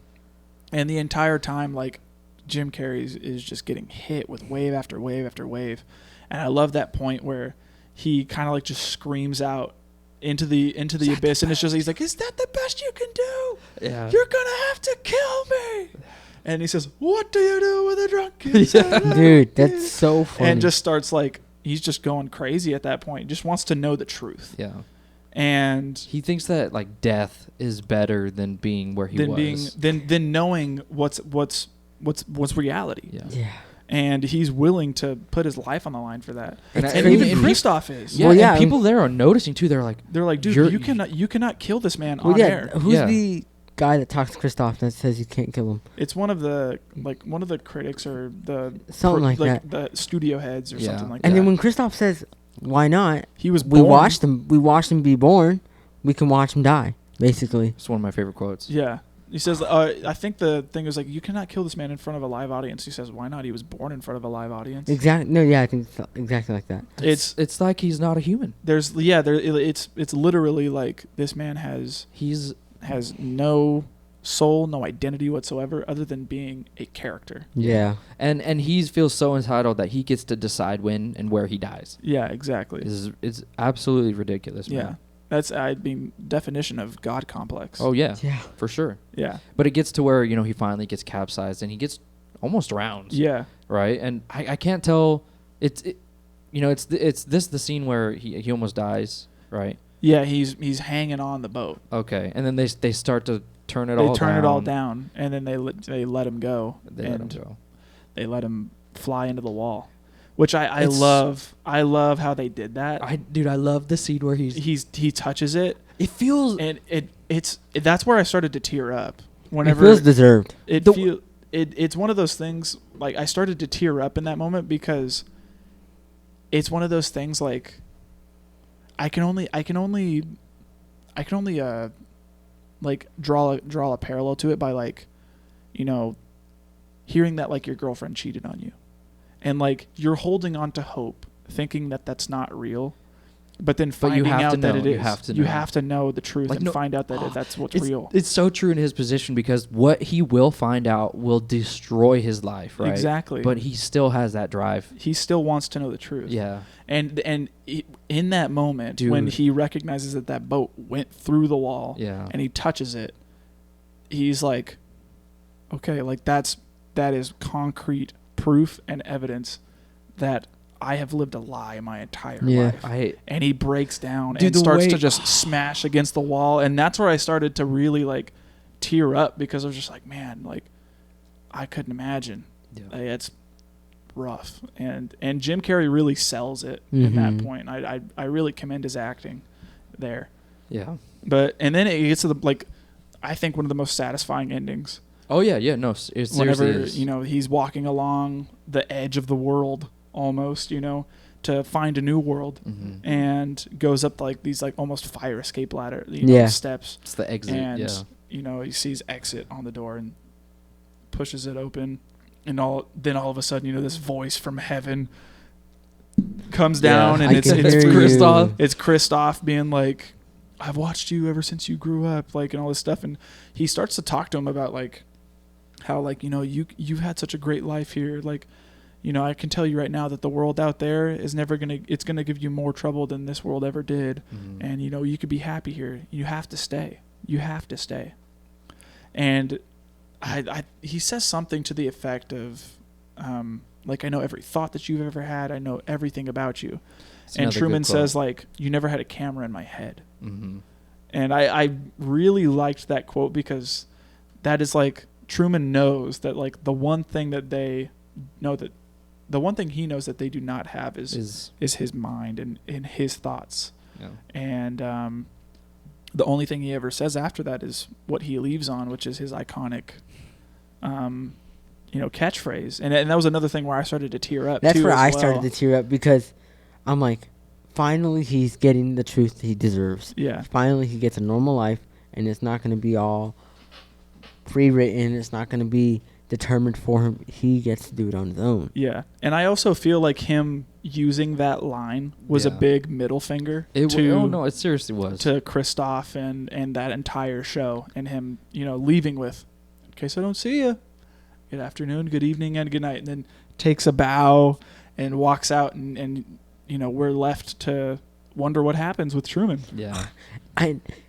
Excuse me. Don't get me wrong, it's a great ending, but we actually get to see Sylvia get up And run. and Yeah. run, and part of me wanted to see them reunite. Yeah. Nah. I like the way they leave it with the security guards. Dude, It's I like it because it's such a sense of what America is. it feels like a big critique, right? It feels like a huge critique. Like they just went through this entire emotional journey with this character. Yes. Not even character, a person discovering that there is a world outside of something that he's been brought up in for 30 plus years. Yes. Yeah. And they're like, oh man, that was crazy. All right, what else is on? How do you move on from that? It's extremely profound, and they just are like, how are you okay, put on Storage Wars. Like, Dude, are put you on kidding Cake me? Boss. Like Seriously, they have like no sense of morality in that moment. yeah, You're at like, all. They just because witnessed they're- a man completely break down in front of camera and then just be like, I bet you if they turned the channel and if it was a whole different character in that same position, they'd be just fine with it. Yeah. It felt like such a big critique on and then, America and well, not America, just humanity in general. Yeah, right? and how fast people move on from things. Yeah, and how like disingenuous we all feel. Nobody in that world could ever sit down and just sit with what they've watched. They worship everything, they value nothing. Exactly. But and then I love how, you know, they're like, oh, I don't know, let's see what's on the TV guide, and they flip the channel and, you know, looks like the TV turns off and then we get credits. Yeah. And it really ties into that whole thing of like, man, I feel like I was watching the Truman Show. Yeah. I feel like I was watching an entire episode along with these people in in the movie as well. Like they were watching alongside me.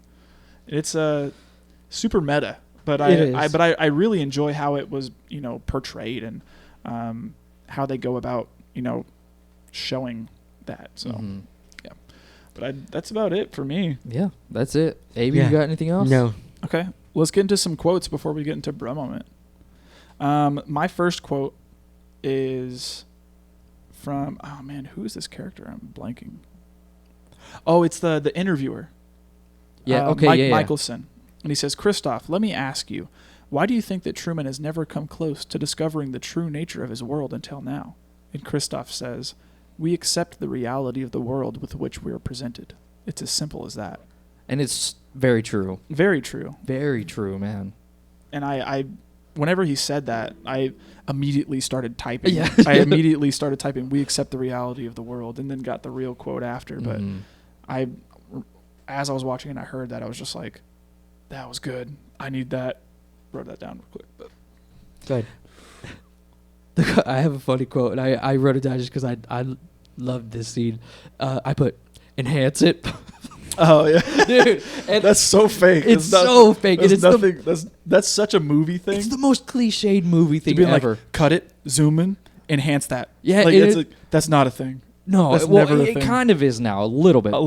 But back in the 90s, yeah, it's in every hacker movie. If this guy and it's a green screen and he's like, enhance it, I'm in. It made me laugh so hard, dude. I was like, are you kidding me right now? This is ridiculous. Like I've seen this thousands of times. You know something that made me chuckle a little bit too? What? Paul Giamatti thinking that freaking huge computer monitor was touchscreen, and adjusting the weather with a touchscreen when it's like a huge, but it did old work. Computer. It looks like it did, but yeah. It's just funny. Seeing the 1998 tech, it was just incredible. Yeah. I only wrote down one, which is the iconic one, which is good morning, and in case I don't see you, good afternoon, good evening, good night. That's iconic. That's iconic. Yeah. My last one is towards the end of the movie, and it's when Truman and Christoph are speaking, and Truman asks Christoph, "Was nothing real?" And Christoph says, "You were real. That's what made you so good to watch." It's like, man. Yeah. Another quote I have from Christoph is him saying, you know, it's at the very beginning when he's talking about the show, and he says, "It may not always be Shakespeare, but it's genuine." Yeah. I was like, oh, okay, dude, okay. But it begs the question: at what point is, you know, genuine becoming, you know, immoral? Yeah. You know, like not only immoral but manufactured. Yeah, manufactured to the point where it's not genuine. Exactly. Yeah. If you can control every aspect of it, then what's truly genuine here is exactly just the person's everything. reactions. Yeah, everything's just a variable. I don't know. Yeah. Super great writing, gotta say. Yeah. All right, let's get into bro moments then.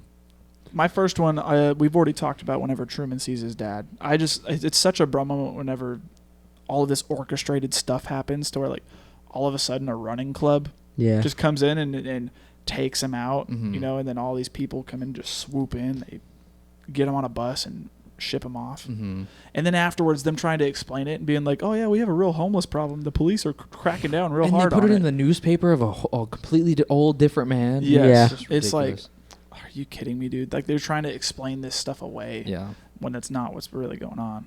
But my first one was the product placements. Yeah. I was just like, bro, what the heck? Like, it was not like a bad moment. I was just like, I did not expect this in this movie. Yeah. Because obviously it's a TV show, so you gotta have ads. This is what get into what did work, but it's just another testament to world building, because they perfectly explain the funding, the place that it's built in. You know, they explain all that to such a degree where it's so believable. And they're like, you know, this is the only one of 2 objects that can be seen from outer space. Yeah. And it's like there's such small details, but they feel so detailed and real, Yes, right? exactly. And it's part of that whole, you know, of course they're going to need funding. It's a 24-hour service. Yeah. No commercials. Yeah, so they're going to have They to. have That's to their have commercials right there. Paid placements. Yeah. You know? So it's awesome. Yeah. Another one of my bro moments is, I mean, obviously, whenever Lauren gets hauled off the beach. Yeah. Like, it's one of those things, like, as she's getting hauled off, she's trying to tell him what's going on, and he just doesn't understand.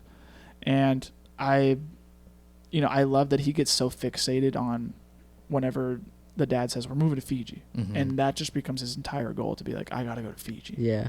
Like, it's just such a bro moment when you realize that is entirely fabricated. It's a That- huge bro moment. That scene, I actually broke it down to 4 bro moments. Okay. Yeah, the first one was because it's part of a flashback. It's not real time that we're seeing. So we get to the school dance, and it's obvious he doesn't want Meryl, and Meryl notices it. Yeah. Yeah. So I was like, bruh, like, Because she's looking kind of like upset, right? yeah, she's Oh, like, especially when they're dancing too. and exactly. She's like, And that's what at the high school at that dance, yeah. they're dancing, and while dancing with her, he's looking for her, Mhm. Yeah. and she's noticing it. So that was my first one. The second one was the library one, and she runs to the beach, and I literally wrote, bruh, Lauren is a goat. Because she's trying to help him out, like doing this. And then I put in all caps, Sylvia. Because that's when Yeah. she goes, my name's not Lauren, it's Sylvia. And then, actually I think it's 5, my bad. And then I put, bruh, Fiji's for her. Yeah. Because Yep. that's when we find out why he's so obsessed with Fiji. Mm-hmm. And I Because was... it seems so random, right? It does. Oh, no, yes and no. Because I feel like Fiji's a cool place Like for a even for tropical- us. yeah. Even for us to say, hey, Fiji would be a cool spot to go. Yeah. He just really likes the water. Yeah. Islands are his And then the place. 5th one was he's in love with her. You can tell he's in love with her. Yeah. Yeah. Like, there's no doubt about it. Mm-hmm. And I was just like, bruh, why can't they let him have a normal life? At that point in the movie, I was like, he deserves it. Yeah. Mhm. He deserves the one shot he gets to a normal life because everybody has that one shot. Yeah. And it sucks that he doesn't get it. Mm-hmm. Yeah. My next bro moment is just the idea that Kristoff has of trying to have the first conception on air. And Yeah, dude. the only reason I think it's like a bro moment for me is because, you know, he has the idea of, okay, Truman's going to get old. He's going to, you know, he's not going to be as interesting as It's going to continue the cycle. it's going to He was continue the good with the cycle. kid. And now it's going to be the kid instead of Truman. Truman. I just And it's going to be like a Bro. continual generational thing, right? Yeah. that just came to my head. It's so That's why he was gonna do that. yeah. Yeah. It's so dystopian, That, honestly. and that's also why he, is plugging the characters to be like, oh man, I was hoping we'd have a baby by now. yeah. Grandma being like, oh man, I want to hold the grandbaby before I pass away. Yeah. You know, They're like, pushing they're him pushing hard. him hard to What? have a kid, It's so be- that way they can continue the show without him. Yeah. Possibly. It's because of Kristoff. Whoa. His idea is he wants to be the first person to have an on-air conception. Which they also don't show it, but they won't like, yeah, obviously, but also like it's such an invasion of privacy. It is. No, Like you're, I mean, obviously, if you have no idea of privacy, Truman has no, Yeah. He doesn't Or- know. real idea of what privacy is because Well, even Meryl, she would have to be okay with that. yeah, I don't Yeah, know if she would exactly. be pregnant or if they would just Which, I mean, fake it and then get a new baby. which I mean, even if she was at that point, like, isn't that kind of like acting like an escort? I see. No. I don't Like- know. Obviously, it- laws aren't functioning in this. They Yeah. even say that he's the first. This is another moment. He's the first baby adopted by a corporation. Yeah, I'm like, what are you talking about? yeah, That's crazy. yeah. It's wild. So we've talked about when Truman goes in the elevator, sees the break room. Yes. Yeah. We've Yes. also talked about the travel agent. I don't believe. Oh man, what haven't we talked about? We've talked about all of this stuff. I have one. I think we've talked about all of them, or at least for me. Yeah, I still have a couple. Okay. There's this scene, I'm trying to think specifically, but this lady just leaves her kid when she sees her, or she sees him. I don't know, it's like she doesn't have a name, and the kid's just crying, and she goes, "Oh, I'll take care of you, I'll go with you," or whatever. And I was like, bro, take care of your kid. Like, that kid is crying. They're all paid actors. I'm trying to think where it's at, but also trying to see that they bring another girl in, and that Meryl was gonna leave him. That's crazy. Yeah. Another love interest. Another love interest. And then you see in that office when he's at work, Gosh, that like he's actually looking at her like, hey, she's kind of cute. Like, Yeah. No, I don't think that. I don't think he's thinking that. I think at that point he's already kind of realized what's going on. he is, because if you hear him on the phone, he's not even really trying Yeah. to sell life insurance or whatever. No. I thought it was. I thought it was cool. But maybe it's just because it's the first time seeing this movie. The last bro moment I had was when, everyone was trying to find him. They ended up not finding him. They turned the lights on, and then they get to that stage where it's like, all right, everyone's in order, and they're all just first positions. Everyone's like stuck. standing still. Dude, it felt so dystopian to me. I was Yeah. like, this is like how routine it is. This is how set up it is. Every single thing is written in script. Yeah. Another bro moment off the fly is when all the actors get that feedback, and everything stops in their place, and they're just all, They just continue. and like for like a few seconds, and then they go back to what they're doing.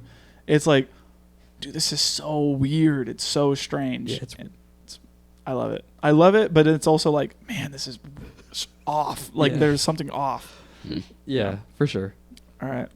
Any other bromance? My last one was just reaching the end. I didn't expect it at least like that, where Yeah. he crashes the boat and it just pokes through. Yeah. I was like, bro, Yeah. that's You so. could say he literally broke the fourth wall. Yeah. Oh, yeah. Yeah, that was it for me. All right. Let's get into some facts then. I'm curious to know what the budget is. Yeah. Yeah. And the return. So the budget was $60 million to make this movie. My God. Opening That's a week lot for the 90s, dude. 98. They Yeah. have 5,000 cameras. No, I'm kidding. Yeah, that's Who true. knows how much? But opening weekend it brought $31.5 million. Wow. And then gross for US and Canada brought $125.6 million. Oh yeah. Wow. And gross worldwide it brought $264.1 million. Oh, awesome. So it made its money for sure. Yeah. Heck yeah. My first one is this was nominated for 3 Oscars. Really? Didn't win, but it got noms.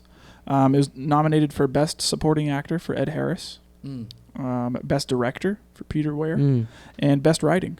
For Andrew. Yep. Wow. Yeah, got 3 noms. Didn't get any wins, unfortunately, but Dang. Still, that's pretty good that they were acknowledged. yeah, seriously. The first fact I had, I think we all were kind of blown away by is, so he's in this fake dome world, right? And of course, there is no real sunshine. Yes. It's just a fake sun and a fake moon that come up to simulate day and night. Mm-hmm. So we get to see him eating breakfast. And in this scene, you can see him with the vitamin D bottle. And of course, he has to take those because of the lack of sunshine that you'd normally get vitamin D from. Such Yeah. good writing. Yeah, that's meticulous writing. It is, right yes. there. Like when I had read that fact I was like, and then went back and watched and I saw the bottle, I was like, They dude, thought of it. Like, They thought of the, everything. yeah, like that would have escaped me. You know, Yeah. like the writer to this like really paid attention to detail and was like absolutely like to the bone. This is what needs to happen. Every single detail is planned. Like it's great writing. I can understand why it was nominated. Mm-hmm. Another one of my bromance that I had down here I thought was very interesting. The people on set were forbidden from uttering phrases from Jim Carrey's past silly movies to Yeah. him on this. Yeah, I saw that. Yeah, they didn't. The director Peter Weir didn't want anyone to speak to Jim Carrey about his previous work. wow. Yeah, Because I think they were just all normal people. I think just like the main like people were just actors, and then like other were just Well, extras. Well, I think also it could have potentially, like, you know, come up to Jim Carrey, who's doing a serious role, and you're, you know, come to him and be like, oh, dude, I loved you in Dumb and Dumber. Completely breaks the. You know, yeah, it completely breaks the entire thing that everyone's going for here. It's supposed to be like a drama, but also, you know, a little bit of a comedy. Yeah. Whereas, you know, you bring something up past work, it kind of takes that person out of it.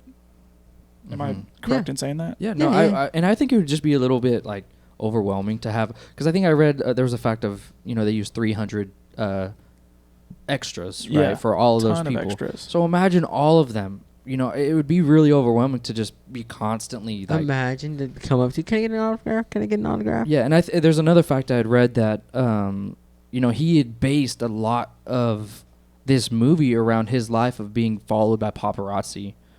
So it's probably like the least thing he wants to go through in the actual filming of this movie, of people like fanboying over him, right? Yeah. Most definitely. Which I thought was interesting. A fact that I have, which I thought was pretty cool, was Robin Williams was considered to star as Truman Burbank.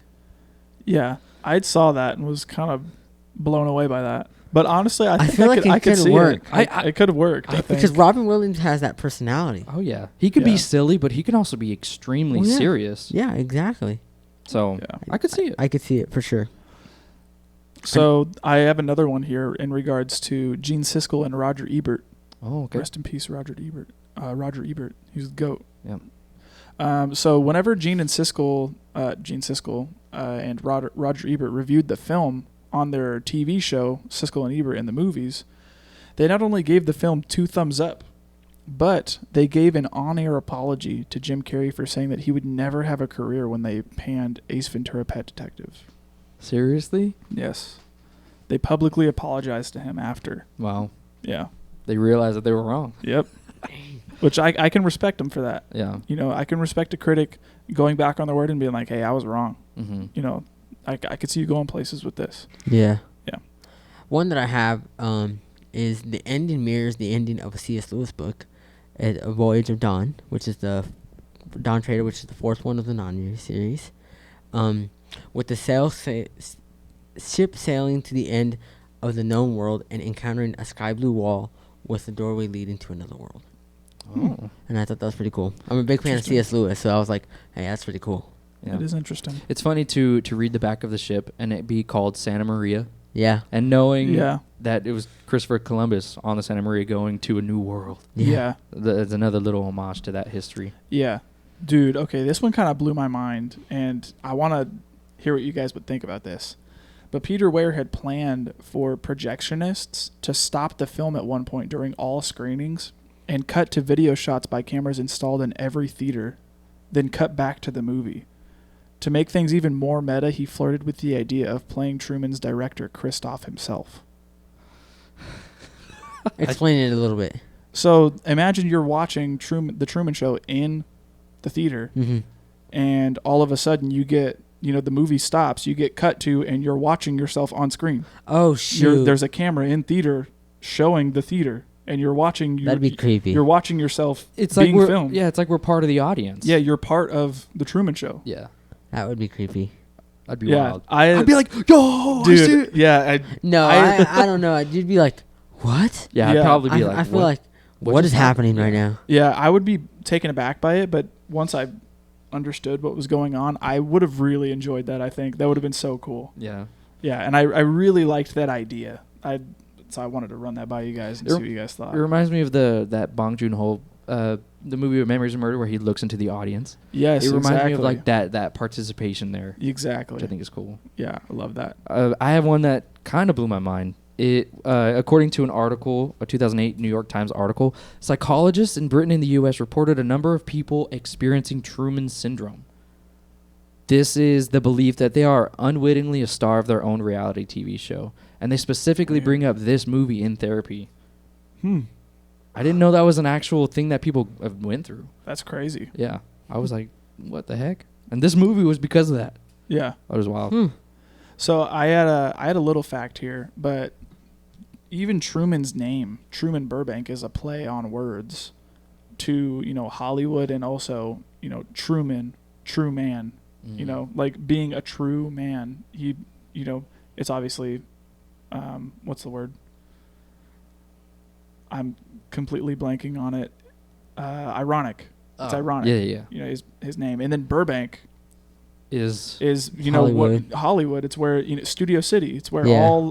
all things are filmed. Yeah. So even his name is ironic. It's supposed to be playful. But Mhm. I thought that was pretty interesting. All right. I have one more here. Go for it. This one is wild to me. So the original script for this film that Andrew Niccol had written, I believe he had written like 6 different iterations of this script for Peter Weir to even agree to direct it. But the original script was a lot darker and had crucial differences from the shooting draft.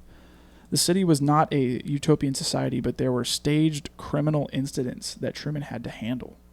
Truman even he would get like in the original script, Truman would get put in situations where he would have to like step into criminal situations where like he would have to either stop a robbery or stop like somebody from being assaulted. Yeah. Mhm. Like all That's that crazy. stuff.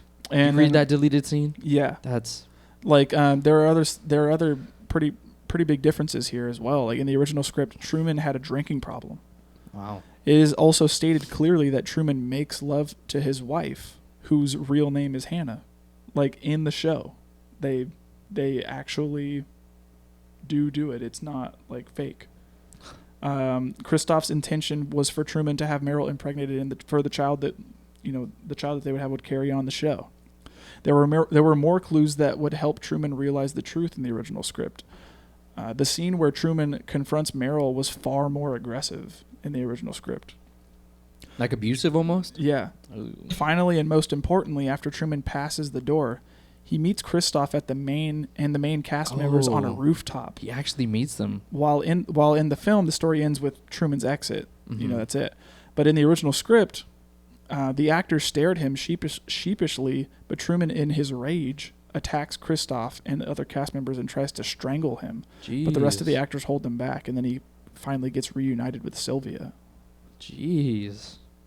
That's dark, man. Yeah, That's super dark. it would have. They'd never been play that at school. Yeah, it would have been a way different movie Yeah. if that were the way it ended. That was Wow. the case for sure. That's crazy. Yeah. That is, them talking about all the deleted scenes too of him having to go through some of those things. That's crazy. Yeah. I have one more here, and it's a quote from Peter Weir. So, we talked about the overall look of this film and, how everything was for sale and all that stuff. Peter Weir actually went for that as a look. He said that the entire movie was influenced by a lot of early television, particularly commercials. Many shots would have characters leaning into the lens with their eyes wide open, and the interior scenes were all heavily lit because Peter Weir, quote, wanted to, quote, remind the viewers that in this world everything is for sale. Okay. So that was really interesting Yeah. and great direction. Very true. So, yeah. All right. Well, what doesn't work in this film?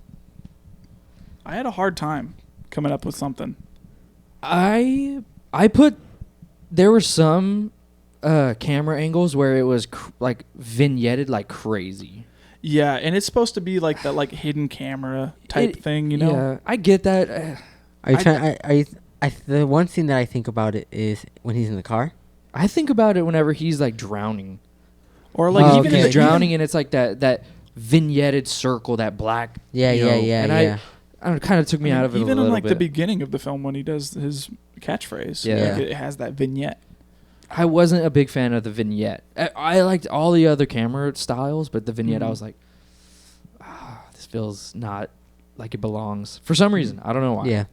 Okay. You got anything, Abe? Yo no tengo nada. Nothing. Like, and this is like something is like And- I don't, when I think of this film, like I really can't think of anything that doesn't work for me. And that's why I think it's better than Gattaca. And Because- I took a long time thinking about why I wasn't that emotional at the ending, and I think a lot of it has to do with, not being one on one with Truman. He's going through all that stuff. We get to see Truman, true, but we get to see him through a camera lens, and then we get to see him through Christoph's eyes, and then we get to see all of these different perspectives, and it kind of took me aback a little bit, and it was hard for me to connect to any emotion in that scene. So whenever I saw that, I was just like, like I love the ending. I thought it was incredibly satisfying, but I didn't feel any emotional impact like I did with Gattaca. And I know I'm not trying to compare the two. I get you 100%. Yeah, but it was hard for me to be like getting teary eyed. Yeah, You know what I mean? I see. Yeah. But I guess I just got teary eyed because it's just like, fine.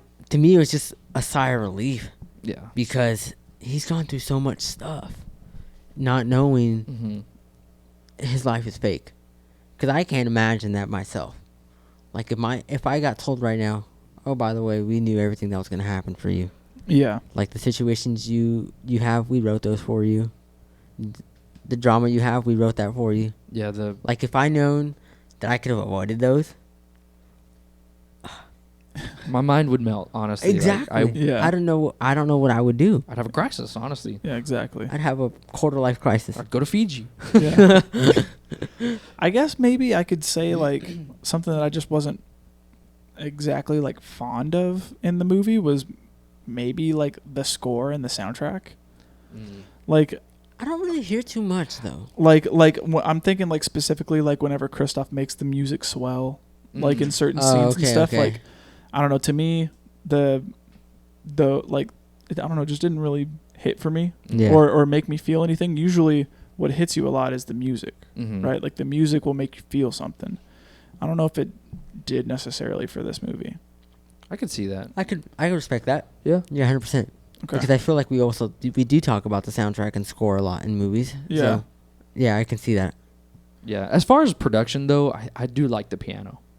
Okay. It's I forget his name. Something Glass is his last name. And he's the scene I'm thinking of is when we get that night vision shot, and he's playing the piano right there. He's That's all, the actual. I was about to say, I think I That's the- saw that it's the actual people. Yeah, it's the actual producer of music. It's I him th- playing that.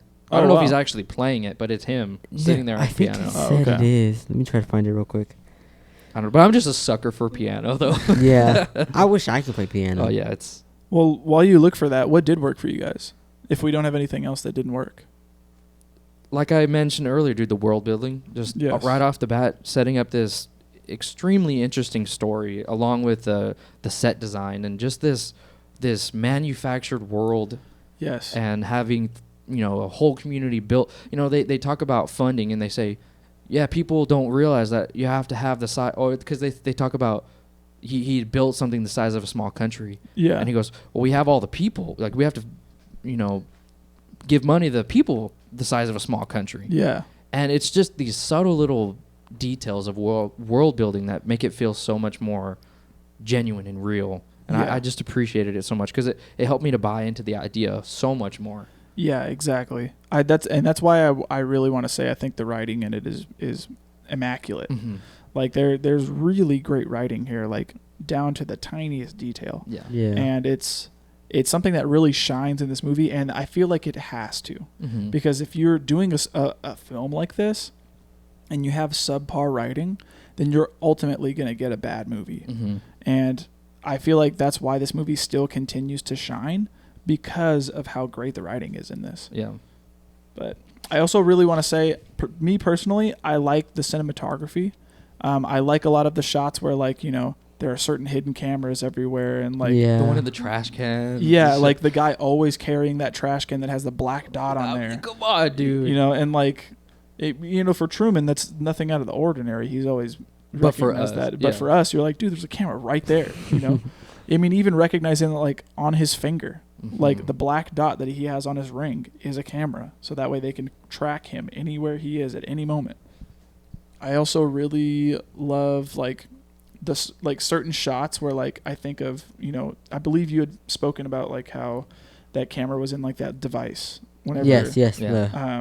whenever he's in the forest trying to swat those guys away. Mhm. Like, there's a lot of really cool shots that immerse us into the feeling that we are watching this TV show alongside everybody. Mm-hmm. And I think it really lends itself to the great storytelling as well. Yeah. Yeah, I love the story in this, and just how philosophical it is, how much it gets you to think, and like Gattaca, I just feel like these ideas are extremely like futuristic, but the way it's shot, just like Gattaca, it feels like almost retro, Yeah. and it solidifies itself as something that is timeless, in my opinion. Yes. Like, I don't look back at this and be like, oh, it's like so stuck in the time. I feel like, yeah, this is still a very, telling thing of humanity, right? Yes. It's still true to this day.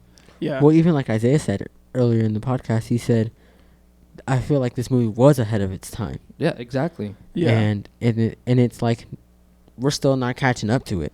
Like, you get what I'm saying? Yeah. I don't know if that makes sense. I really want to I never really highlight this whenever I talk about films, but I love the set design for this. Like the these entire houses? the entire world that is built like on this little island, and like it's such a niche thing, right? It Like is. I believe that like they shot on location somewhere in Florida for this. I think so. But yeah. like it's such like a niche like culture of like rich white suburbia. Mhm. They all yacht and boat, and they all wear, boat shoes and, turtleneck sweaters and Yeah. all this eclectic outfits and stuff. Yeah. Like it's very like, yeah, I'll say it again. It's very niche. Like there's something that is very distinct about the set design and everything about this here, but it's so like quaint and unique to the story that it makes it feel like real. And I don't know, I really find myself loving the world that is built here, not only through the writing but through the set design and the art direction and everything.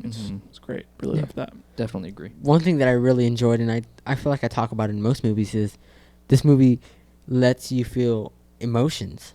And let me explain that real quick by you're laughing at one moment, you're stressed at one moment, you're emotional at one moment. And I really love movies when they do that, and this movie does do that a lot. You're just like, I'm upset because he obviously, you're like, just stuck in this world. You're laughing because he's acting a fool. You're stressed because you're like, oh, what's gonna happen now? Like, I think about the scene when he's on the boat. Like, is he really gonna die? Like, I thought he was gonna die. I didn't know the ending, and then the ending is so satisfying. You're like, heck yeah, like, that's what I wanted. That was the best ending you can give this movie. Yeah. Yeah. And this movie hits it, and that's something that I really appreciate about it. Yeah, they did not fumble the ending there. I think Not at all. absolutely perfect in every regard, honestly. And I think one of the things I like about this movie, and it's one of the probably the only times I'll talk about it, it's all of the people, like, you could definitely tell that they're actors and they're very stiff. NPC. And yeah, they're like NPCs almost. Exactly. And, the wife kind of being like, Yeah. it's just so it lends itself more to the world building too in the story, but it was really cool to see all of these very like manipulative people just playing their roles. I think I enjoyed. I think it does it really well too, because there's a very fine line that you can walk between that being great and corny. Yeah, seriously. And they walk that line perfectly, and it's that's hard to do, and I think that they nail that aspect of it, because it's again, like, it could be really corny if executed wrongly, and I think that this movie is a shining example of walking that line. Yeah. But I had something else to say. The acting, Dude. like it's great in this. I think this is like up there with some of Jim Carrey's best performances. Yeah, for sure. 100%. It's he shines in this movie, as well as Ed Harris. I really loved his take on the character of Christoph, and being this like conflicted artist. It honestly reminded me of like Tim Cook, like an Apple executive. That is like above everyone else. I'm better than you. Type Yeah, and guy. I know he's not kind of like, I mean, I don't know him, but it kind of gives off He that has that- weird he has persona, that right? aura. Of like this eclectic man that no one can truly understand, and he's he's better than all. He has all the money in the world. He gave off that vibe, and I think he played it perfectly. Yeah, most definitely. And as far as like Noah Emmerich, I don't know why, but just the delivery of his lines, how dedicated he was to playing this fake friend. Yeah, I think it was awesome. He does it great, because he makes you believe that they are genuinely friends. He does. He really truly does, and it's only with that scene where he's getting fed is when we're like, Yeah, it's man. And yeah. yet I still loved his performance in this. Yeah, same. I also really loved Laura Linney's performance as well. Like I had read something to the extent that like she had based her character and performance on like a lot of like old 1950s Sears catalogs and like commercials, like that, like, you know, stay at home housewife type character, you know, all that stuff. And she really does walk that line of, you know, what, like we said previously, between being corny and being really great with, you know, self-awareness and all that stuff. She does that great in this, and I think her performance is really good in this as well. Yeah, I know her from Ozark, the television show. Yes, she's the wife. That just there. clicked for me for some reason. Yes, And it did that. She's incredible in that too. So I don't know why that didn't click for me until just now. check that out. That's a crazy one too. Yes. One thing is, I think this movie is super rewatchable, and I'm okay if I can go. If somebody said, "Hey, let's go watch the Truman Show right now," I'd be like, okay, I'll watch it. Yeah, I agree. Like in a heartbeat. It does have rewatchability in its favor. Yeah. But, that's it for me. I think you guys hit them all. Yeah, me honestly, yeah, that's all I had written down. All right. What are some themes for this? Or no, we have to talk about who won the movie first. Is that even a question? I don't know if it's a question or not. I mean, Jim who are you Carrey. gonna say? You gonna say Jim Carrey? Yeah, it's Jim for me. Jim Carrey. Okay, I agree. He kills it. Yeah. Yeah, 100%. I don't know why I love Noah, man. I love him as Marlon, but I'm gonna go with Jim Carrey. He's the main guy. Okay. All right. What are some themes for this? I'd written down gaslighting the movie. Is there a dude? This shows like how detrimental it is to someone's psyche. Honestly, Yeah. Why you guys got to hit it on the nail? Yeah. it's factual. You don't have anything? It's so hard to write themes for me. I mean, you can also talk about. I mean, this movie also has themes of like commercialism and the type of control that the media has. I kind of Like, think of We could talk about social media and how that affects us. Same way that this movie's kind of trying to critique. same thing Yeah. with like television.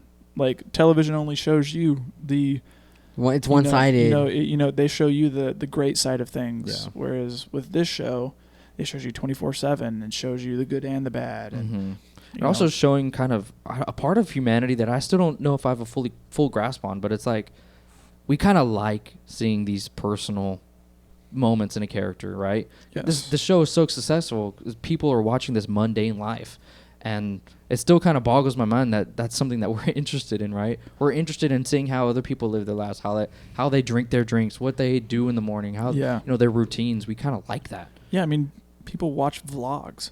I was just about to say, man, I do that on the daily. I watch a vlog a It's day. something ingrained in us that Yeah. it's just It just- enjoyable. I don't know why. Yeah. It reminds me of Before Sunrise Yeah, with Ethan Hawke's character's idea for the television show. Mm. You know, it does remind me of that. Yeah. following everyone for a year. You know, Yeah.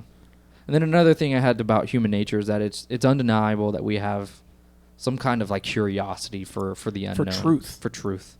Yeah. Yeah. No matter, and it even talk about, it reminds me so much of Matrix, right? Mhm. Where, we're in this life but if we know it's fake, it doesn't matter what's on the other side, but we want to know. Yeah. Like we're gonna know. Exactly. And that's just ingrained in us. There's something in us as humans that needs to know what is true and what isn't. Yeah. Yeah. Yeah. Which I think is pretty much what this is talking about. Yeah, most definitely.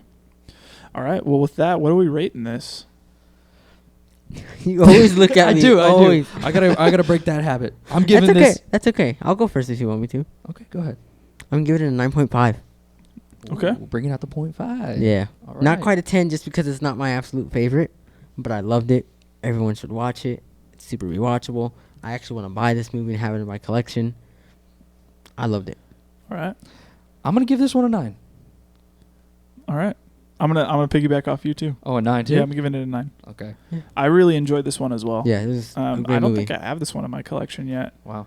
I don't think I've ever seen it at Rasputin's because I would have gotten it, but yeah, I didn't even hear about this movie until probably 2 or 3 weeks ago. Yeah, I'm very glad I chose it. Yeah, it's So a great movie, and it's one of those movies that I'm excited to rewatch it, a couple months down the line, and completely relive that whole experience again. It's one of those things that gets better with every viewing. Yeah. So. Yeah. Agree. All right. Well, let's end the podcast there and find out exactly what's going to be happening next episode. But first, let's get into a little bit of, I guess you could say, the business side of They things, call it right? house cleaning or housekeeping or whatever. Yeah, whatever they say on the radio.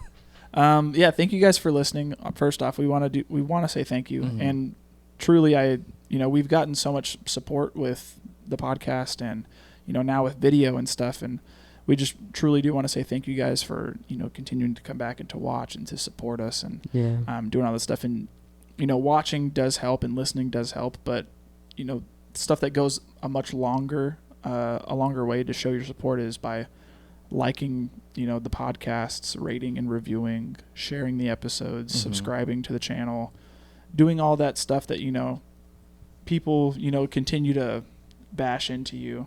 But it and as dumb as it may sound, it is something that does help, especially for people who don't have a big audience like like huge YouTubers and stuff. So if you want to continue to see us do this stuff, continue to support the channel, continue to support the podcast, like the stuff, subscribe, share videos, all that stuff. Comment, do everything. It really does help, and it really is encouraging to us to see feedback and recognize that people are liking what we are doing. Or, not even encouraging. We get so hype about it, like we start to freak out when we see something. So it's just like it's just a good feeling. Yeah. To see. Yeah. But so continue to do that stuff. We really do enjoy that. It really does help out a lot. And if you want to contact us, all of our methods of contact are in our episode descriptions. You can contact us on Instagram or through our email, anything like that. Getting in touch with the community that we've built up here, this little tiny thing, and let's grow it. Yeah. Let's turn this thing into a cult. I'm just joking. You get tattoos on our forehead and just we're all gonna wear the same color. We'll get our logo. We'll all go some secluded place. Wear Nike sweatsuits. We'll wear Adidas jumpsuits. Oh, you're already on top of that. I already got mine. Yeah, I know. But all jokes aside, again, we really do thank you guys for continuing to listen and all that stuff. But without further ado, it's Abe's pick, I believe, next. So what are we watching next week? Little important, right? So it's Valentine's Day next week. Yes. It's about. So I was like, maybe I'll do a movie about love or something. So I'm actually choosing a 2018 film. It's called If Beale Street Could Talk. Okay. Oh. I've never seen it. I don't think none of us have seen it. I have not. I do want to check this out, though. Yes, it's been on my list for a while, and especially, you guys can dog on me all you want, but one of their songs was really popular on TikTok. Mm-hmm. So then I clicked on it and fell in love with the score. So this score is just beautiful, and we just watched the trailer not too long ago, and it seems like it's beautiful. It's the story already. I feel like I'm gonna cry in this movie. I was reading some of it, and it's just like heartfelt, and it's just there's some hard topics in this. Yeah. So I'm very excited to watch this because it looks interesting, and it looks beautiful, and it sounds beautiful. Mm-hmm. So I'm excited. Yeah, and if you don't know, it's the follow-up for the director from Moonlight. Yeah. So we're returning to Barry Jenkins. Yeah. Yes. I'm excited to see what he does, really, man, because he's a great filmmaker. Oh yeah. So that is the movie. If Beale Street Could Talk. It's currently not streaming anywhere, unfortunately, so you do have to rent it. That's okay. It's pretty cheap on Amazon, though. Yeah, I think it was $2.99 on Amazon. That's a price we're willing to pay. Yeah, exactly. Price I'm gonna pay. Yeah. Exactly. But that is my choice. All right, cool. I'm really excited. Yeah, me too. It's something that we've all haven't seen, so yeah. It'll be interesting to come back with it with fresh eyes. So, all right, well, that is the end of the episode, you guys. So, again, if you like the stuff, If you want to follow us, and again, thank you guys so much. We appreciate y'all, and as always, this has been the Film Bros Podcast. Thank you, and good night. Good night. Good night.